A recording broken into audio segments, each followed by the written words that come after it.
In this session, we are going to explore building confidence as a marketing professional. So, confidence will grow undoubtedly through experience and through trial and error, but also, and really importantly, as we're going to explore, it grows through competence, communication, and clarity. Those are the three core pillars, if you like, of being a confident marketing professional. So I'd like you to think actually about when you feel most confident at work and what is present in that moment of real clarity, that moment of precision, that moment of just feeling like you've got this. That's a really key thing. And we're going to explore how that can manifest if it's not present in your work right now. And it really does matter. Confidence isn't about personality. Anybody can become confident in their work and in their professional practice. And this affects whether you contribute ideas, ask questions, speak up, and of course, take appropriate professional risks. If you're confident, you're going to likely be more able and present to be able to take risks. Now, I'm not saying that risks are an inherent part of confidence and that you have to be risky. That's not what we're saying, but you're likely to push the boundaries of what is possible and what you can achieve if you're feeling confident. Psychological safety research, which has been summarized by the CIPD, shows that in safer workplaces, and if you're in one of those, you'll know this because you'll feel this, people are more comfortable offering up ideas, asking questions, challenging, admitting mistakes without fear of ridicule or punishment. And that's really important. A confident business professional, and particularly in a kind of quite a tense environment like marketing, requires you to have the confidence to be able to progress, try things, experiment, explore, innovate without fearing the consequences if things don't work out perfectly. So, professional confidence in this regard isn't what you might call swagger. It's not coming in with a big ego into meetings or presentations. It's much more the willingness to contribute with reasonable belief in the value that you're going to bring to the situation, to the team that you're part of, and to your role. So that's kind of where we're going to take this. This is appropriate levels of value that come through from you being confident. So, in this session, we're going to explore understanding actually what professional confidence really is. Okay, so we're going to get rid of some of the misnomers, some of the kind of things that are maybe misinterpretations of this word confidence. And we're going to use the theory to build confidence through taking action. And that's key because you can talk a good story and pretend that you're confident. And then when it comes to the actual doing, the actual behavior, things don't really move on or change. So, we're going to look at the action. So, we're going to be proactive and look at actions here. We're going to learn how to ask better questions and contribute ideas more effectively. That is confidence in action. And people will notice, you'll feel different if you are able to do this.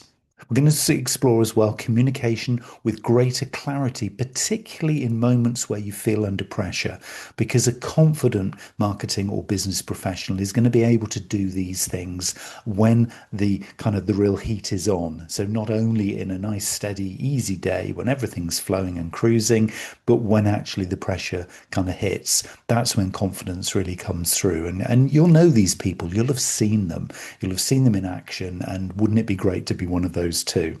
So we're going to help to develop habits that strengthen confidence over time. This is not a switch that you turn on. This is something that you can build, you can practice, and you can integrate it into the work that you do. And you'll know it and you'll feel it. You'll feel that progress that you're actually making. So let's begin with what confidence really is. And it's best understood, I believe, as a belief in your ability to handle challenges and act effectively. So it's not a personality trait that is fixed. It's not that person's confident, that person isn't. This is something that you can actually do to practice this practice, if you like, in terms of being confident in the work that you do, believing in yourself, having the willingness to act accordingly. And this whole idea of self-efficacy, there's Bandura's done a lot of work in psychology on this, and it focuses really specifically on the belief in one's capability to succeed in particular situations. And you see this, you see confident people taking the control, being calm and collected, and just having this self belief that they are able to deliver. Not that they're going to over deliver, not they're going to over promise. This isn't about going way, way beyond capability. This is about just knowing you've got this. That's the key point here. So, confidence is often a lot more specific than people think. I mean, you might lack confidence in presenting, but feel confident in research, writing, analysis, or understanding your customer. So, it comes in different pockets and in different aspects of the work that we do. But obviously, a fully confident person will have the self belief that they can do what they need to add value in the work that they're doing. So, this self efficacy theory that I mentioned just there from Bandura is especially useful here because this is the belief that you can execute actions needed to succeed in a given situation. So that is the basis of the theory. And it comes from four main sources. And I'd like you to kind of reflect on these because if you feel confident in a particular situation, you are probably able to do these four things, or at least have some form of mastery of these four things. So it's the mastery of experiences, it's social modeling, it's encouragement, and strong emotional regulation. So if you think about those things, it's actually about having the experience of having done something before. It's about social modeling. So you're bringing others and collaborating with others to affect something. It's encouragement. So you're encouraging yourself. The self-talk that you do to yourself is neutral to positive. It is kind of just assured. It's kind of self-dependent, but also encouragement of others if you're working as part of a team. So you're building the confidence of the team. And this better emotional regulation is also really key. This is not about, I'm confident, so I'm going to power on through. That's not what we're talking about here. This is about being kind of, relatively calm, relatively stable. And it's about saying, never too high, never too low. It's not about pushing forward or holding back. It's somewhere in between. It's just this nice kind of balance of I'm aware, I'm mindful, I'm in the moment. I know I've got this. I know I've done this before or something similar. I know I've got people around me who I can work with and support, and they can support me. It's about this confident sort of self talk and confident talk and encouragement of others, but doing it in a calm and regulated way. Okay, that emotional regulation is key to confidence. And so that's what we're going to be exploring in more detail here. So there's a practical kind of confidence model that starts to build here, and you can research and find out a little bit more about this if this one is of interest to you. But it comes in the form of three C's: competence, communication, and clarity. So this is the real kind of baseline of a confident person. They're competent, they communicate well, and they're clear. And not only to others. A lot of people think, oh, confidence is this external facing thing. It has to kind of manifest externally. And you often see extrovert people kind of sharing confidence, if you like, with the world. But that doesn't mean if you're introvert, you can't be confident, because confidence actually starts from within. You kind of work on yourself internally. You do that self-talk. You kind of build that competence, that communication, and that clarity inside. And then you take it externally to the world. And if you do it that way, you've got this kind of balance that we're talking about.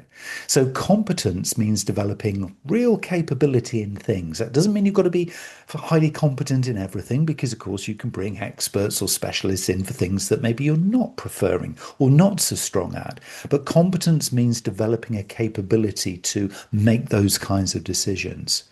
Communication means expressing that capability effectively. So if you need to own up to, hey, I'm not a specialist in this, can you help me, please? That is the whole idea of communication. It is about expressing your capabilities effectively.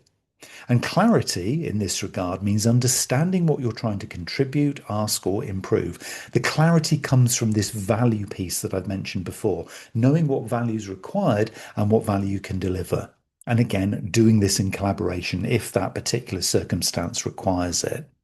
So the key point of this then is that confidence usually grows from evidence, having this strong baseline, not just wishful thinking. So going into a meeting or a presentation saying, yeah, I feel confident, and kind of trying to just boost yourself up, but doing that with hot air is not going to work. That's just wishful thinking.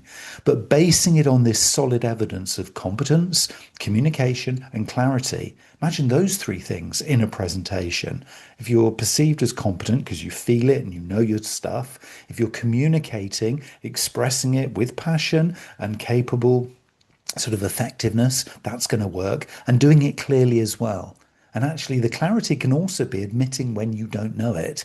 So we're not necessarily saying that confidence comes from I know everything. In fact, I would actually argue it's the opposite. It's actually being truthful and honest as you're communicating with that clarity. So let's go a little bit deeper into this competence thing, because I think a lot of the time this is one of those little misperceptions that a lot of people have, because they think, oh, to be confident, I have to be an absolute expert in something.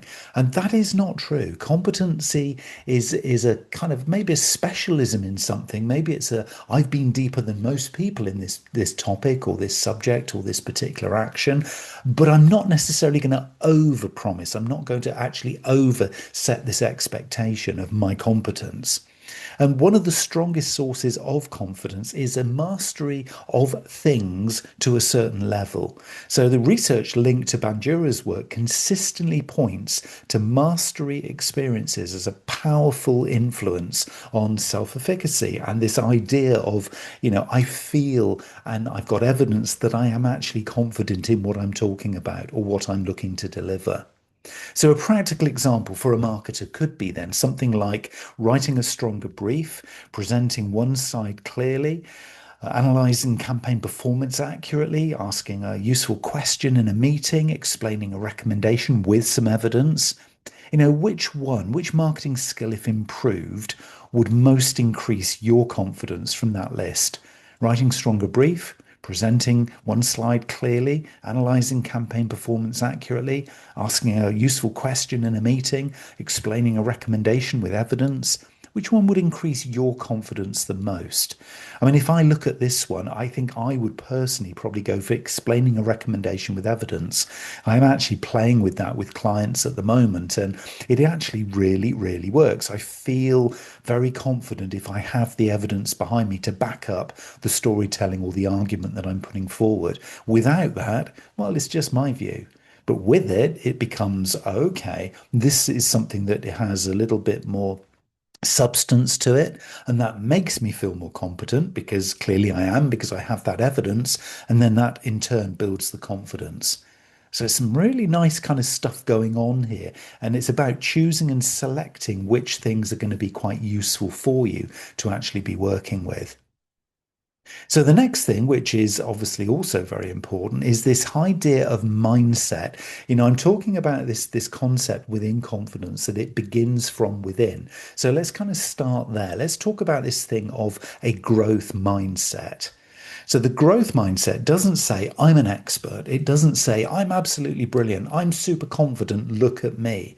Again, this misperception of this word confidence, it comes from, and this is the growth mindset, helping to bring the narrative or the storytelling to life. So when people believe that ability can develop within inside themselves, within their thinking, within their mindset, they're more likely to treat things like feedback, stretch targets, mistakes, etc., as part of the learning rather than the proof that they don't belong, rather than the proof that they can't do it. So Stanford, for example, have given a lot of thought and a lot of research into this, and the teaching guidance links growth mindset to enhance learning. So what they say is that actually, if you've got a growth mindset, your learning of a particular topic, subject, or an experience is going to be enhanced. So what you're going to be able to do is learn more, is to experience more by purely having a growth mindset. And the growth mindset isn't that I'm just making myself an amazing person, but it's much more about from every single scenario, I can learn something. So rather than thinking, oh, I'm going to get it right or oh, I'm going to get it wrong, you're thinking, okay, there's going to be an outcome to this. No matter what the outcome, I'm going to learn something. And that in itself is a really inherent part of getting confident, because That means every scenario, no matter what the outcome, is a growth or learning opportunity. And that really starts to almost program yourself inside and actually give you some psychological safety because it means almost to a point that it doesn't actually matter what the outcome is. Because whatever the outcome is, I'm going to develop as a human being. And that's a nice feeling. That means I'm not going to be self-critical. I mean, not critical as in negative, but it means I'm not going to actually run myself down. Oh, I got it wrong again. I'm not going to have those kinds of internal conversations. What I'm going to do is I'm going to say, well, look, that was the outcome. Now let's learn why. Let's understand why, because then that's developing this competence that I'm talking about. Not necessarily always that you're going to get it better next time, but next time you will have learned. So next time it actually is going to be different. And each and every time you do this thing, it's going to be different. And this is really why confidence is so personal. It's a really personal thing. It is shaped by the environment, it is shaped by those outcomes. But basically, what we're finding is, again, from the research, and CIPD have created this sort of review of evidence here, that psychological safety is about how confident people feel to take appropriate risks at work because of their relationships with colleagues and managers, but also their relationship with themselves. Because if you can create this psychologically safe environment inside you, then it is going to manifest in the external world, and people are more likely to ask questions, offer viewpoints, and admit mistakes if they're creating this internal as well as world around them where actually change is welcomed, innovation is an opportunity, and actually we're not going to beat each other up if we actually get something a little bit wrong because we learn from that little mistake. And okay, if as long as we're learning, then that is an opportunity to grow, not only for yourself personally, but obviously for the business or the organization that you represent. So there's a really, really interesting opportunity here, and it does apply to all levels of marketer, all levels of business professional, and I think particularly for early career professionals.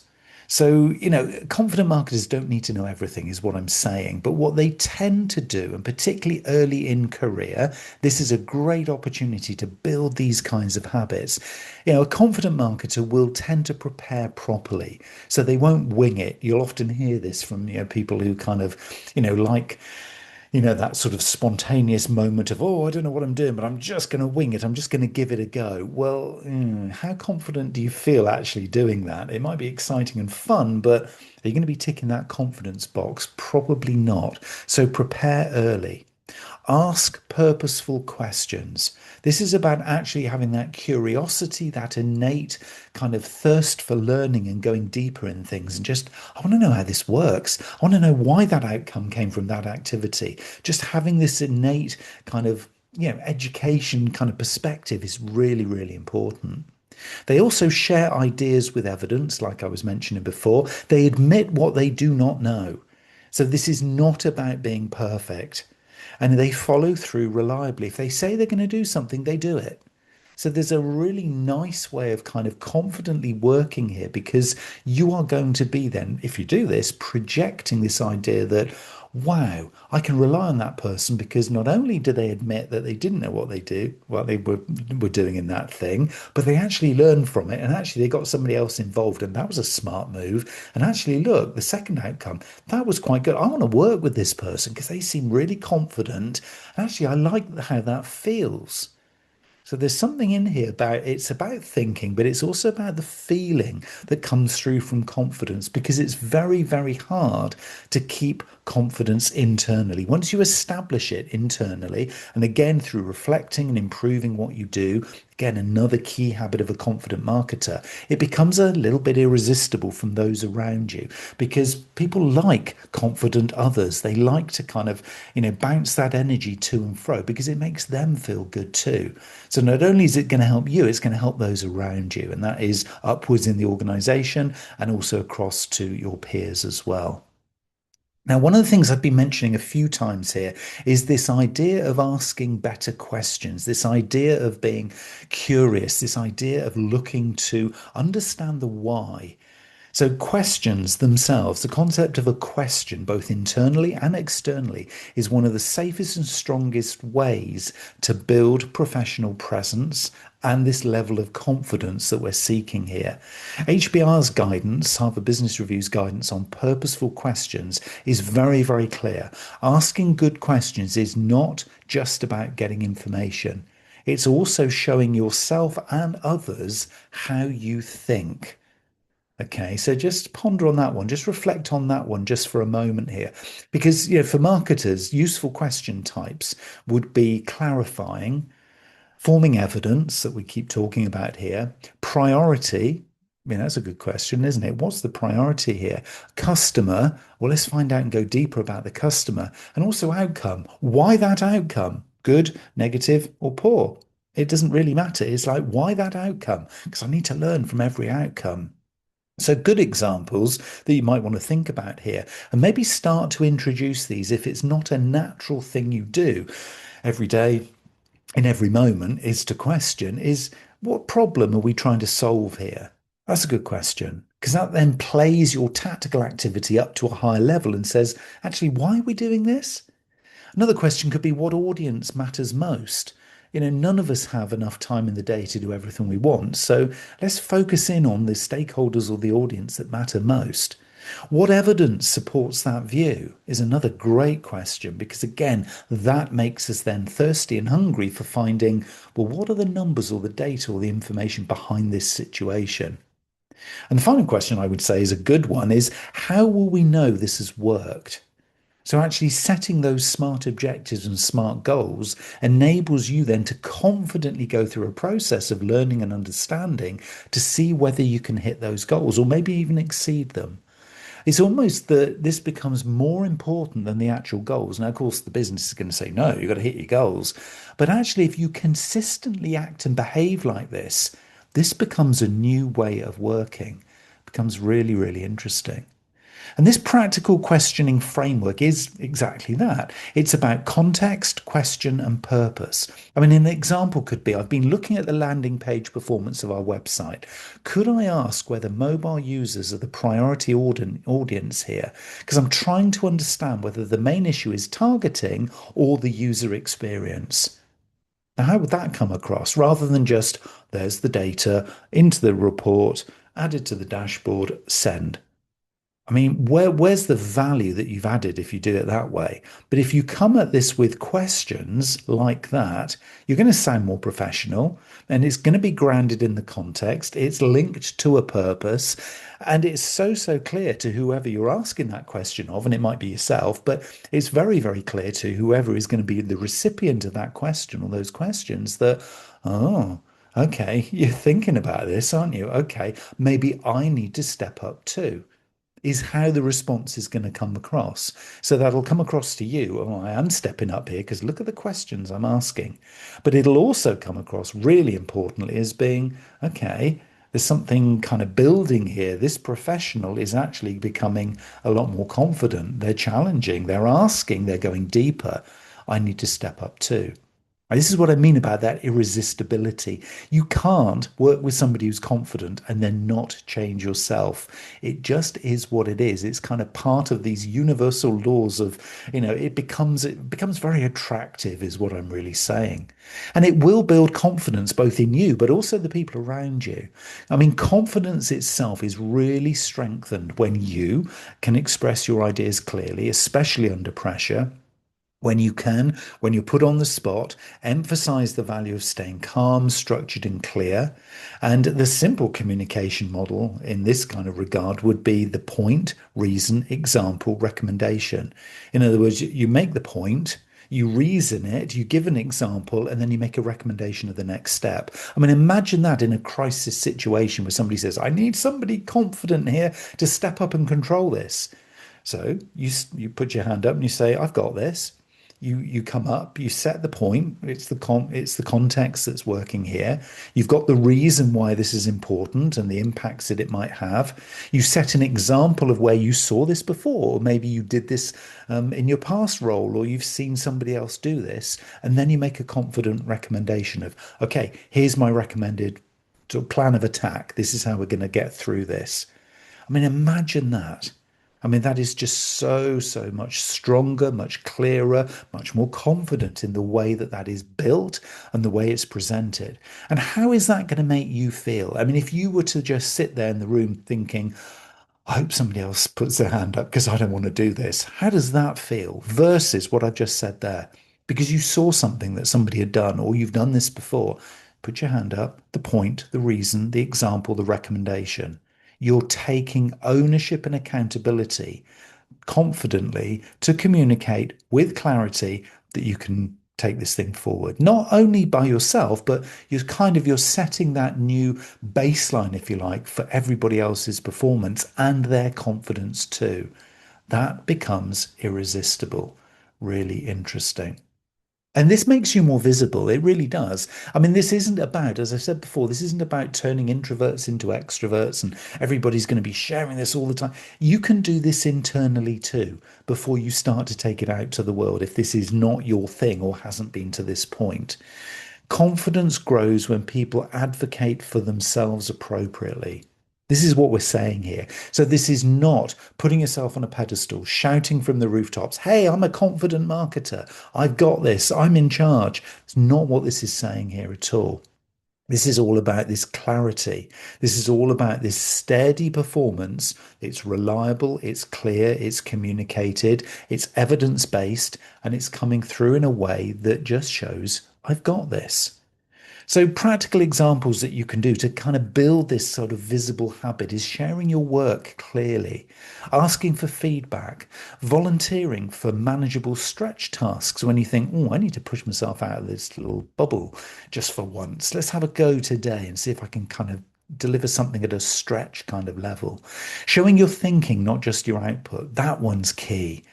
The real confident marketers are going to be the ones who actually are opening up with honesty to this is how I did this, not just this is the end result, because people like to know how stuff works. They do. They're curious, and particularly your line manager or the management team, they'll want to know how you got to where you got to. And also tracking what you're learning. Journaling comes into play here. Doesn't mean you've got to be spending hours a day, but putting all this stuff down into a big detailed report, but maybe just little notes as you go, just for a self-reflection on, yeah, I did push myself outside of my comfort zone today, and this is how I felt about it. And actually, I did feel pretty confident. And okay, it was only a small thing, but to me, it was significant. So, are you waiting to feel confident before becoming visible? Or do you think there might be some things that you could do by becoming visible that would increase your confidence? Because that's really what we're saying here. And what we're trying to do is move ourselves into, let's call it a confidence loop. So, a useful way of kind of picturing this, where you kind of put yourself into situations that will build your confidence through those situations rather than just waiting for the perfect day. Because a little kind of spoiler alert here, that is never going to come. Okay, so we've got to kind of make some proactive decisions here. So, this confidence loop is actually quite a useful way of picturing the concept of confidence in a practical sense. So, it's action, experience, learning, confidence, better action. And of course, then it is a loop. I mean, I've described it here in a linear way, but of course, that better action just means that's action again. So, you can then have another experience, you can then learn again, and you can build on your confidence. So, really, what we're doing here is seeing that confidence follows action and reflection rather than preceding it. So you don't think, I can't do a presentation until I feel confident. You've got to do the presentation to learn from the experience, to build the confidence. Remember that, just that competency and evidence. That's what we're looking for here, to then do a better presentation next time. So waiting to feel ready is going to slow you down, and you might never get there.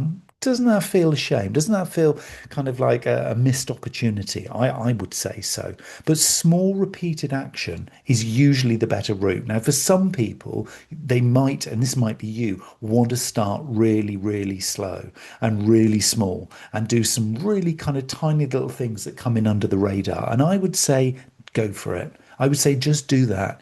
What we're not looking to do is to change you as such, but just by the definition of what we're talking about here in this confidence loop, action, experience, learning, confidence, better action, it means that if you take some even tiny little actions, you've got a new experience. You've actually learned something. You will have just by default increased your confidence because you know more, you've experienced more, you've learned more. And so next time it is going to be different. It really is. You can just see how this works. It becomes this loop, this confidence loop. So small, repeated action, and you can get it as small as you like, or if you feel ready, go for something a little bigger. It's up to you. You know, this is your world, this is your confidence, not mine. But take that step by step, incremental approach, and then you'll start to build things. And what you will do is you'll find that very quickly you'll identify some of the confidence traps. And just by being really mindful about how you're doing this, what you will realize is actually, this is quite cool because I'm not falling into these traps. The traps are things like comparing yourself with experienced colleagues. How could you be? Because you haven't experienced, you haven't learned yet, you haven't taken those actions. So, how could you be as confident as that person over there? They've done it already. They're further down the journey than you. So, don't start comparing yourself with them. This is your journey. Confusing nerves with inability. And again, I'll come back to the presentation thing. A lot of people don't like doing presentations, standing up in front of hundreds of people and giving a presentation. But the nerves that you feel when you see that all those eyeballs looking at you is not in any way correlated with your ability to do that presentation. It's a different thing. So don't confuse nerves with inability. Everybody feels nervous in certain situations and certain times. It's fine. Reflect on it, feel it, go with that feeling and just think, okay, well, I'm here to learn, here to experience. And you could always say, of course, what's the worst that can happen? And generally, that is never going to happen anyway. So you're going to be fine.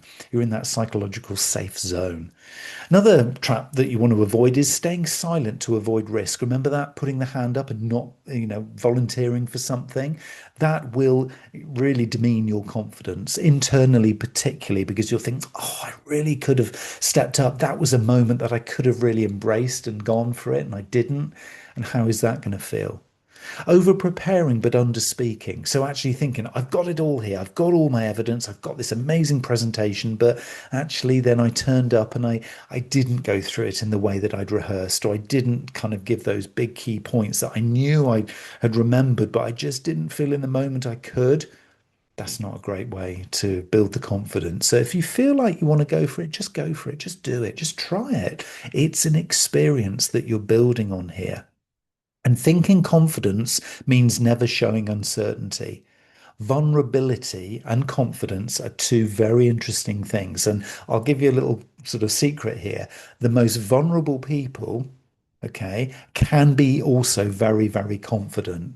Those who show vulnerability, and vulnerability is not a weakness, it's understanding self and it's knowing what your skills and preferences are and saying and owning up both to yourself but to others that, this is not my preference, this is not my core skill. Actually, I'm not very good at this. I never get very good to this point in my life, very good outcomes from doing these kinds of things. That is not underconfidence. That is actually a lot of confidence because you're admitting it. You're being open and communicating and being true. So that is not necessarily a bad thing. And there's a lot of research again that says vulnerability is a strength and is a confidence booster because people will warm to that honesty that you're sharing. So a lot of this is just kind of hearing and seeing here. A lot of this is self-talk. A lot of this is really self-awareness, going inward, understanding how I'm feeling and thinking in certain situations. And just doing that can help your feeling of confidence, your thinking of confidence, that growth mindset, really key. And if you are in a kind of more managerial role, you have direct report, or maybe you're working with others, coaching others, mentoring others, or you have colleagues around you, it's confidence is easier to build in teams that encourage questions. It's down to you to kind of set an environment, even if it's just you and a colleague, for example. Encourage questions, respond well to mistakes, give specific feedback, recognize progress, create room for learning, and show trust in others, and particularly junior colleagues. If you do those things, you are creating a confident team environment that says people will feel psychologically safe, and then they will be willing to step up and be that testing of the confidence in their own right. And it will help people then to focus as well on team goals and problem prevention rather than self protection.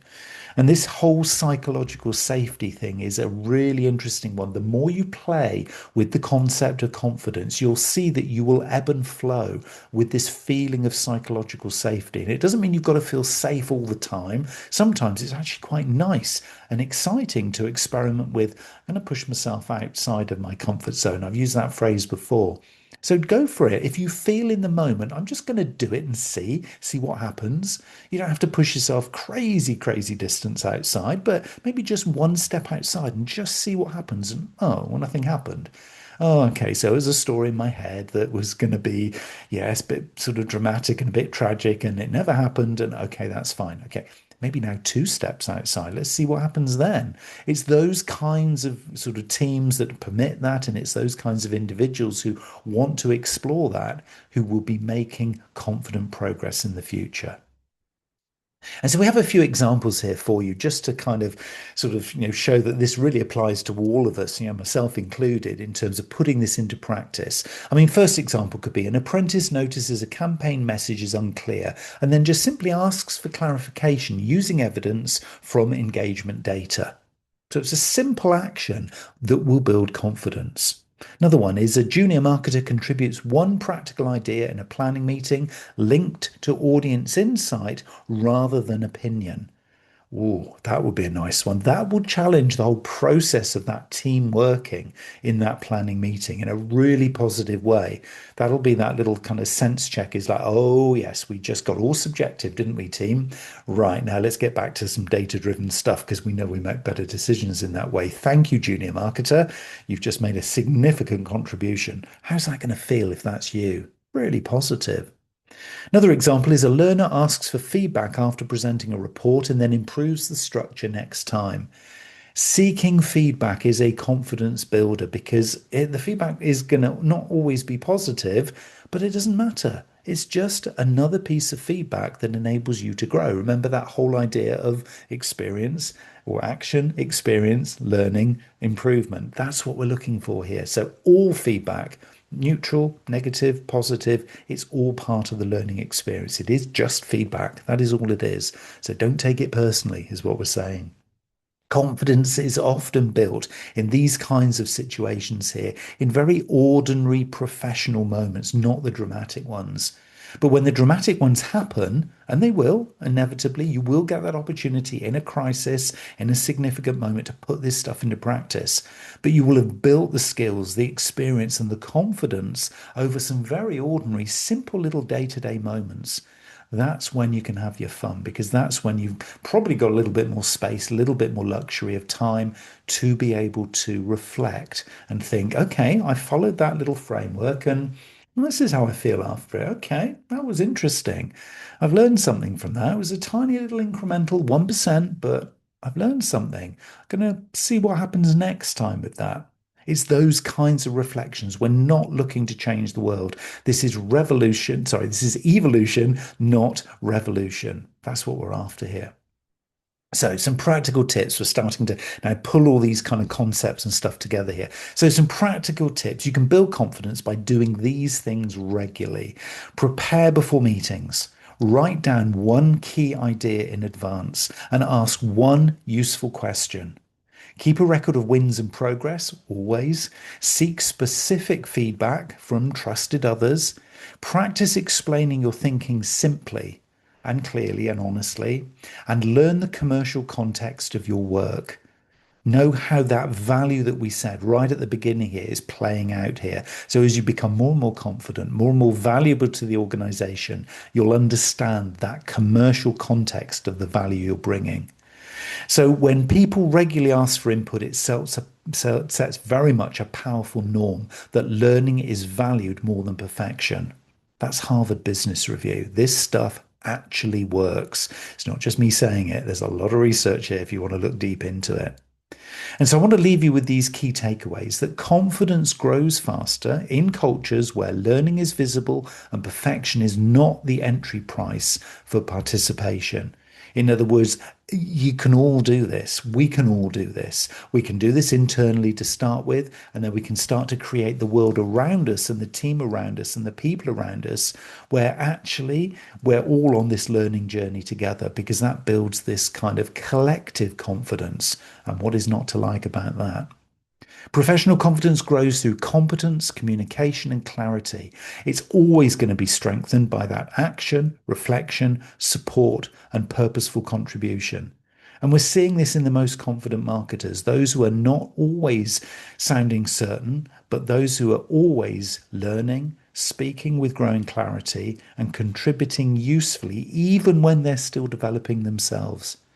So I'd like you to think just of one small professional action you can take from all of this week, which is an action that you can learn from that's going to strengthen your confidence. Because this is how you build confidence as a marketing professional.